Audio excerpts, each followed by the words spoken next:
28%. That's the average amount of time someone like you spends selling each week according to Salesforce's State of Sales report. That means the other 72% of the time is getting wasted on non-money making activities. So in today's video, I'm going to share with you 7 really simple, easy sales habits that save me at minimum 4+ hours a day that you can implement immediately so you can increase your selling time and earn more while actually working less. Hey, I'm Marcus Chan, founder of Bentley Consulting Group, in which we provide modern sales training coaching for reps and teams so you can blow out your sales targets and earn $250,000 to $500K plus and become the elite sales pro you've dreamed of. And if you stay at the very end of this video, you also learn the #1 habit that I've instilled that has had the greatest impact on my productivity, earnings, and also mental health. Let's go ahead and dive right in. Now, the very first one is document, don't do. And this saves me at least an hour plus every single day. Now, what I used to do was I used to be very busy with something. For instance, I'd be in a prospecting block and for maybe 2 or 4 hours. And then suddenly I remember I need to create a proposal for a prospect I've been working on. So I would literally stop what I was doing and I would start working on a proposal. And before I knew it, a couple hours go by. And that initial plan I had for prospecting, completely missed doing it. And then I would say, I'll try to do it tomorrow. Or if I do get it done, I say, oh, okay, I'm gonna go and start prospecting now. But it would take me so long just to get back into prospecting, to open up my CRM, to start making calls again, that it just took me so much work to do that I would lose a lot of time just getting to that point, maybe 30 minutes or even an hour just get back into it, right? I realized whenever I was doing something, different ideas would come to my head, things I had to do, responsibilities from my personal life to professional life, and it would distract me from what I was actually supposed to do, which is actually the highest priority for that day. So what I've made a change to, which I've been doing now for over a decade, which is whenever I got an idea or inspiration or an action I needed to take would pop in my head, I would document it down to a very designated place instead. So for example, if I get a different content idea, I'm going to go ahead, I'm going to add it somewhere inside ClickUp, which is the tool that I use for different content ideas. If I have an idea for a specific task I need to get done, I would go ahead and add it right into my tasks on Google Tasks. So for example here, even today, I remember, hey, I need to send my assistant some swag I just ordered. I want to make sure I get her information sent to her properly. I didn't just do it on the spot. I add as a to-do right here for tomorrow to be done. And this applies to really anything, right? So for example, if I remember I need to talk to my assistant about something, or maybe get an investment idea, or maybe it's simple stuff as, oh, we need to get X type of groceries or whatever, I use Apple Notes, which is really simple, and I organize by folder and topics, as you can see as an example right here. So, here I have different folders that I use, and then, within each section, there's different things that I might cover. For example, here I'm on the grocery list. So if I have different groceries, I'm gonna go ahead and uncheck it, or I'm gonna add it to the grocery list. So I just don't need to think about it. I'll make it as easy and simple as possible so I can just empty it out of my head. This is such a simple habit. It actually saves me quite a bit of time. If I suddenly remember in my prospecting block, I need to create a proposal, and for some reason I didn't already have my to-do list, I could go into my to-do list and also create that to-do in there and also date stamp it as well. Or if I'm busy after a client meeting and I'm rushing to another client meeting and I remember, oh, we gotta get Cheerios, and instead of trying to text my wife or forgetting about it, I can go into my grocery list right here and I can just document get more Cheerios. This applies to really anything. So I remember during a prospecting block that I need to have a conversation about time off with my manager, and instead of emailing him or slacking him right on the spot or stopping what I'm doing and going over to him to ask for that time off, I'll just put it into the notes for my one-on-one with my manager. So this way, when we had a one-on-ones, I can discuss it with them then. And ultimately, the point is I can just set it and forget it.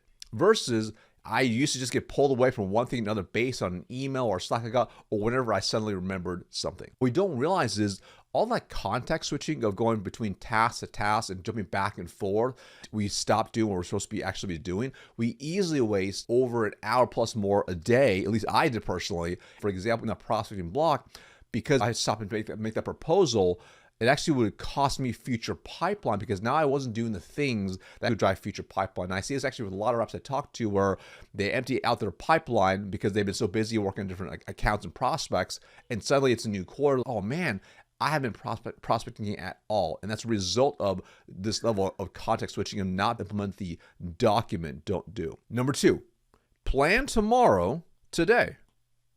This is a very simple, very, very powerful. This easily saves me 30 plus minutes a day, if not more. So what I used to do was I'd wake up, check my email, and I would get pulled into just all these other priorities. This is from, my sales leader, my VP, my director, from prospects, from other internal stakeholders of the company, and I get pulled away.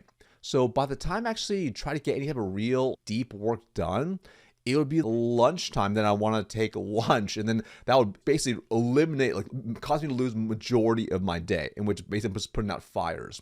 So what I started doing years ago, this has been really, really powerful, really, really simple, which is I simply plan tomorrow today. And all I really do is you can kind of stick right here. So what I do now at the end of each day is I basically plan out the next day. I review the following day, see where there's white space on my calendar, and instead of just arbitrarily choosing whatever topics or things I want to work on in that time, I then review my quarterly plan and see what are my biggest focuses for my plan. I use something called a 12-week year system combined with EOS.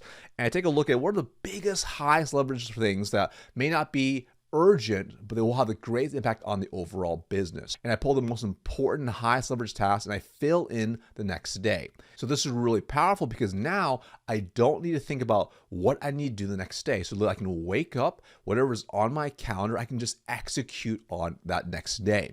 And this ties into my next sales habit, which is time blocking. I time block everything onto my calendar, and I actually use a physical timer for my blocks. And what I found was when I didn't do this, I found myself making decisions on the spot of what to actually work on.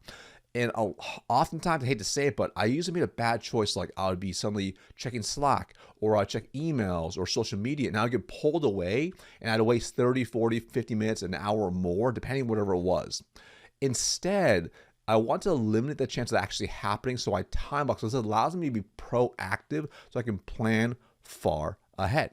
And I really want to have minimal white space as well, because I want my day plans so I can just simply execute. For example, you can see here, my calendar's kind of crazy, but it's all pre-planned out.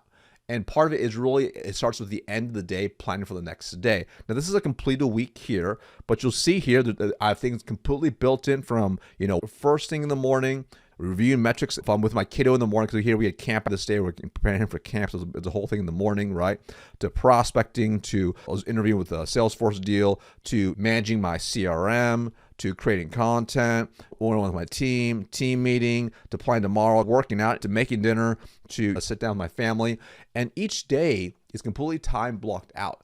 And this makes it far easier for me so I can just simply execute. So for example, if it was on the 26th right here, if I've already pre-planned for the next day, I planned that time block right here. For the 27th, this 27th is all planned out. You'll see there's very minimal white space. So now I know when I wake up on the 27th, my morning routine that I do first, then I'm going to check all the metrics for my business. Then I'm going to check Zoho, which is CRM I use, and client check-in as well. And then I was actually working on some improvements on a product line for a bit as well. And then I prospected on social media for a little bit. I did a midday workout because I wanted to get my workout in because my schedule is going to be like. So got a workout in. Right from there, I had a smoothie, and then I had a couple of sales calls in the afternoon. I want to prepare for some solid B2B opportunities, so prepared for that. And then after that was done, I built a little buffer because sales calls, it's unknown, something to run a little bit longer. That's why there's a little bit of white space, but very minimal. And then I planned for the next day, and I checked email as well. Then I picked up my son. And I hung out with my son, and we chill. We had a solid afternoon at that point. Then I made dinner, and then hang out with the family after that. So you can see this allows me to incorporate and be hyper efficient on the things that I actually want to get done. So this way, I can do my family stuff. I can get my health stuff in, like working out. I can get like food stuff in. This just allows me to be 100% focused on what's most important for me, which is going to move the needle in my life for today, but also in the future as well. So this next principle I call innovator time versus inspector time. And this saves me easily 30 plus minutes a day, if not an hour. And the thing is, I used to treat all time as exactly the same, but it's actually not the same. And how you spend your time determines your output and your results. So for instance, if you are making, say, $100,000 a year, the exact same amount of time as someone who's making $1 million a year, or $500K a year, or $2 million a year, or $10 million a year, we all have the same amount of time. But how you spend your time determines your actual output and your results. For the longest time, I didn't think of it this way, But now I completely shifted my mindset and I look at time as either innovator time or inspector time. And I actually color code and organize my time into two types of time. So there's innovator time. And innovator time is typically going to be like a free flow creation mode, and typically makes money either now or in the future. It requires real deep work. It's like that work you need 100% of your energy and focus while you're doing it, because it's actually hard to do. On the flip side, there's inspector time. And inspector time this is stuff that has to get done. It's important to do, but it may not be the highest leverage. It definitely keeps the wheels on the bus moving, if you will. For example here, I color code my calendar. As you can, it gets kind of crazy with all the colors I got going on over here. But for me, I know what those colors mean. So I break it down into a few different categories, but the overall holistic view is going to be innovator versus inspector time. I break it also down into 10x thinking, or 10x and 2x, right? So 2x is like it's going to help the business at least 2x. 10x will take it to a whole nother level. So innovator time right here, which is 10x like strategy, thinking, and planning. So this is just deep thinking and planning. It's actually kind of hard to do if you don't build time to do, but I'm thinking intensely or working on something that I know is going to help the future. It probably will have zero payoff right now, but for the future, it's going to help quite a bit. For example, in a sales role, for you to get really strategic, this might be you sitting out and really mapping out what your next 5 years in your career is going to be like, and really thinking it through, and what skills you need to acquire to actually get to those points. Think about that. How often have you done that? Most people have not. Most people are just thinking about today, this week, this month, this quarter at best, maybe this year if you're lucky, but most people are not thinking in 5-10 year increments. So this is that deep thinking time. And then I'm going to say also on the 10x piece right here, then there's the execution of the strategy. So whatever I think about in this section right here, I have a time where I need to execute on that strategy. So it can't just be all I'm thinking big picture. It's like, hey, what am I doing that's going to really help move the needle? So for example, if I go back to even this example here, here we have the 10x execution time. I'm improving the product, right? Which is going to help maybe a little bit now, but it's really for the future. So I'm building out for the future. It gets me thinking that way. Then we have another innovator time right here. This is like a 2x innovator time. So I'm doing stuff that's going to probably produce results right now and in the future as well, but it may not be like super long-term stuff. For example, like creating some content, you could argue it's gonna pay long-term dividends, but I see it's gonna help me right now and a little bit in the future as well, probably the next couple of years as well. So that's an example right there. And then I have another innovator time. I call it text rejuvenation. So I get a little more granular. So this is like things that I know is going to fill my bucket and rejuvenate me. So it gives me more energy so I can really fully execute and show up. An example here is family time, as you can see it right here, anniversary dinner. Working out is really, really big for me. I like to work out. Time with friends right here, it really fills my bucket. So stuff like that is I consider rejuvenation time. If I go back into inspector time right here as well, this is like stuff that it's important to do. It's going to help the business, but it's a little more managerial, more administrative. For example here, this might be for you literally inputting your CRM. It's not fun to do, but obviously updating your notes and making sure you're managing your deals effectively in your pipeline is an important task that's going to help you close more business. So it has to be done, still kind of almost administrative, but it's required as part of just being in the role. So that's an example of something like that. And then of course, there's something in here, which is, it pulls out the innovator inspector time, which is just family schedules. So we have one single calendar here. I also have stuff for my family as well. So you can see I'm picking up my kiddo, or we have doctor's appointments here, or we have an event, stuff like that's also in there too. Number 5, hacked phone. Now this saves me, I'm saying 30 minutes, but this probably easily saves me at least a couple hours a day, if not more. Distraction is the enemy of progress, and your phone is a big culprit. Every time you get a notification or it vibrates, it's distracting you from what needs to be done from an IPA's perspective. That's income producing activities. So I do a few things on my phone to set it up. It helps me increase my productivity. So for instance, I have auto do not disturb kicks on automatically from 7 a.m. to 5 p.m. And the only people that basically call me or text me that get through are literally my family in case of emergencies or the school. That's really it. The only other notification that shows up as well as my calendar notification, so I know I need to be at certain places for certain meetings, and that's it. It just makes it so much easier. On top of that, all the apps that distract me, which are going to be primarily email, Slack, social media, those are on the 4th page on my phone. So I have to swipe 4 times so I'm actually creating friction to make it harder to get to. I have all notifications turned off as well for email, Slack, and social media. This way, I'm not getting pinged for every LinkedIn comment or notification or DM, emails or Slack. This way, it doesn't distract me from when I actually need to get done. This is even outside of the auto do not disturb.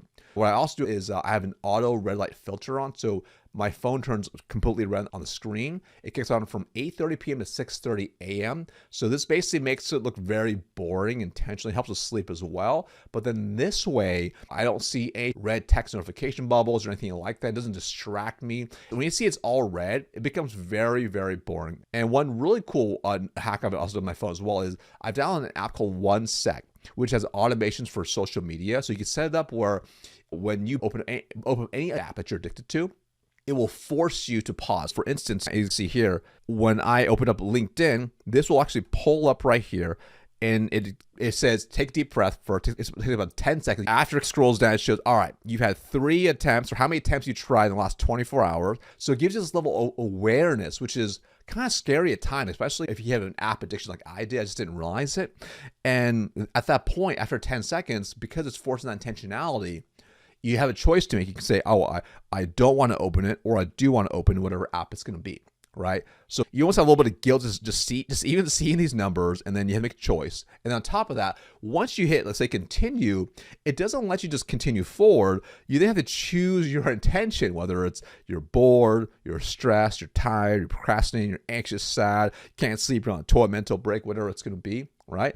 So it actually shows your stats as well. So this is just a really powerful way to minimize using your phone for stuff like social media. So you can see that just by literally hacking my phone, it makes my phone less attractive to use. This way, I can do the things I need to do. And what a lot of people just don't think about is the phone manufacturer, whether it's Apple or Android or Samsung, whoever makes your phone, there's literally billions and billions worth of research put into those devices and apps designed to get your attention. So if you're not intentional with it and make as much money as possible while wasting the least amount of time, you can pull away by your phone.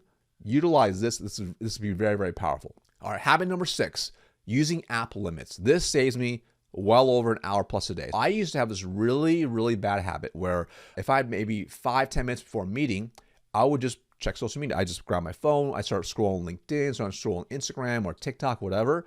If I just had some time to kill, if I had a lull, I didn't do a good job with my time blocks, I had an hour open time or whatever, I would check social media.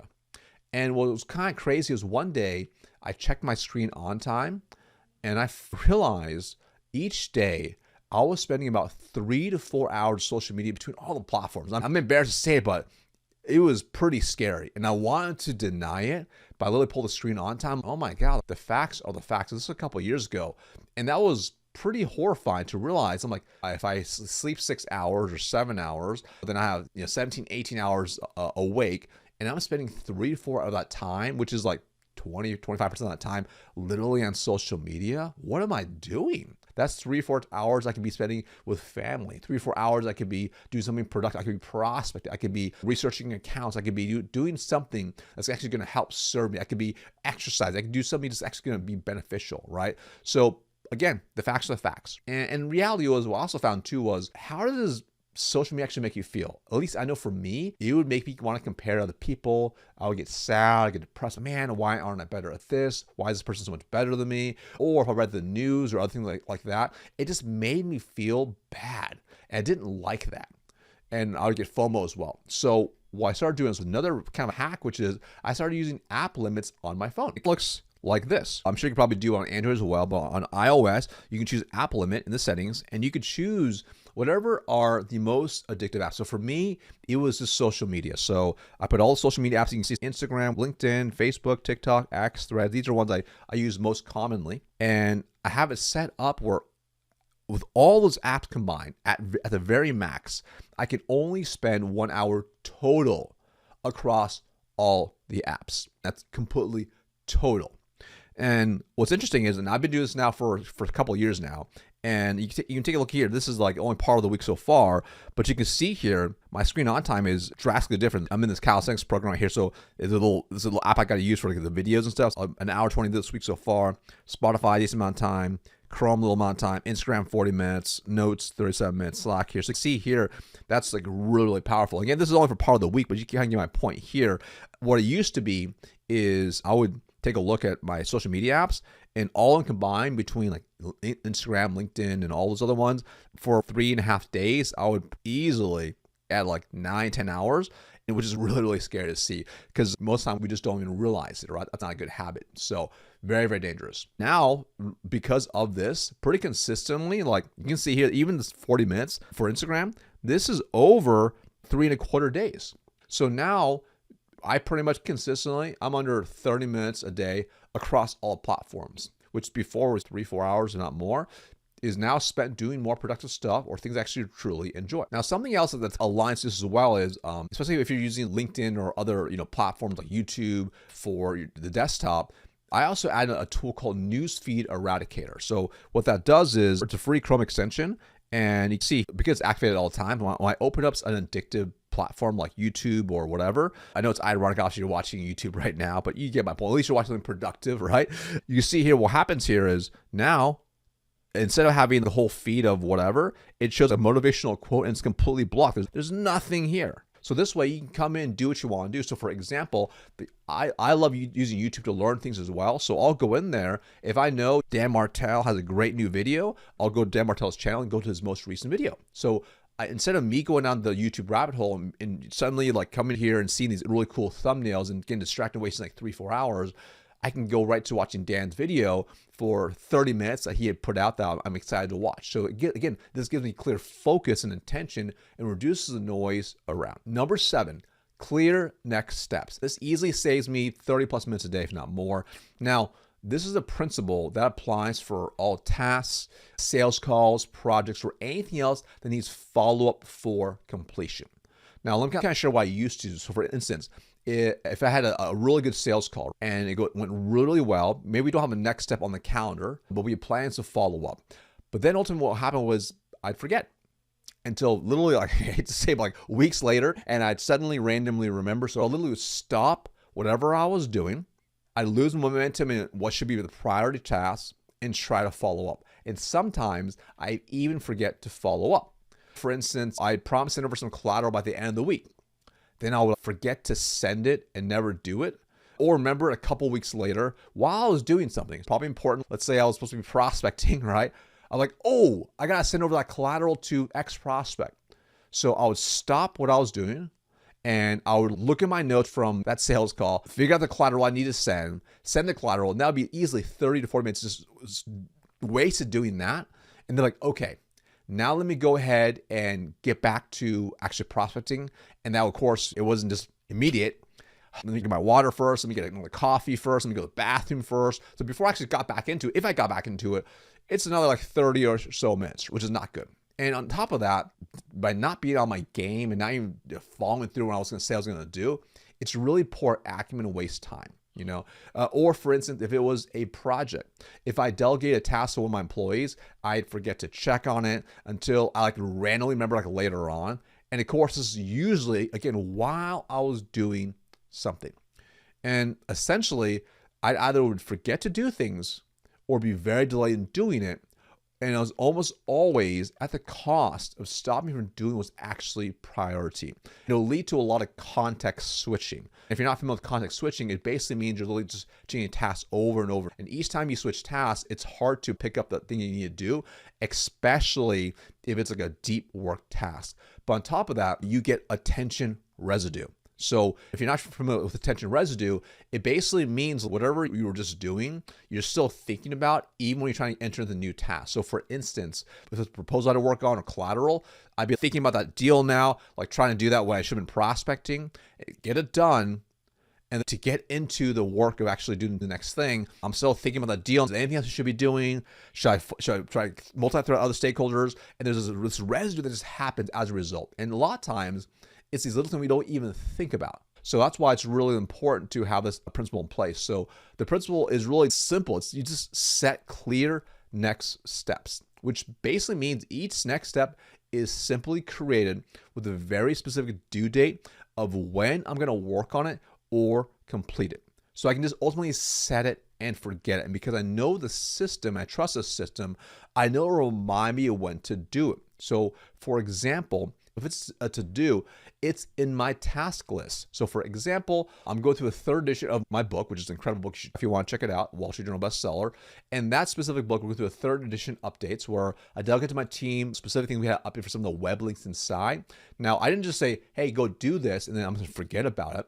I created a task now for a follow-up in 2 weeks to remind me to check in to see the status of where we're at with that specific project. So now I don't need to think about it. If I'm busy doing something like a sales call for this really awesome B2B opportunity, and suddenly I'm like, oh, hey, what's going on with that book? Let me just Slack them right now or do whatever. Or let me call my assistant and see what's going on with it. I don't need to because I know it's in my system. I can say, oh, don't need to worry about it. I can just clear my mind of it. Or another example is for sales tasks. So for sales tasks, as an example, there is a two-part system. So number one, it's updated my CRM with clear due date. So once the sales call is done, I'm updating my CRM and I'm sending very clear next steps on what I need to do as part of whatever that process is going to be, regardless of whatever stage they are in the sales process. And then number two, and then it's managing my calendar of when I'm actually going to execute on the CRM task. So let me go ahead and show you exactly how that looks. In my CRM here, you can kind of see there's different due dates right here. So I know depending on the due date what's going to show up, that's when I need to do it by. So there's whatever specific tasks that have to be done there. So for example here, got a rebook because someone's on travel right there, a follow-up, close, nurture, set closing call, nurture, etc., and so on. So this way, I know I just need to do those specific tasks on the specific date. I don't need to think about it because it's a really clear next step. So in case I'm like, oh man, there's that one single deal. What do I need to do with that specific deal? I don't need to worry about it because I know I put it inside my CRM with a very clear due date. But the second part of the system is making sure I'm managing the tasks in the CRM. So for example, I go back up into my calendar here. You can see here each day, I use Zoho CRM. So you can see here, there's Zoho right here, there's Zoho right here. So there's Zoho right there. So there's specific times in the calendar where I'm going to be managing my CRM. And because I'm really consistent with it, it just saves me the mental bandwidth. I just don't need to think. I can just set it and forget it. And ultimately, the beautiful part about this is this clears my mind and saves me so much time that would normally get wasted with context switching and attention residue.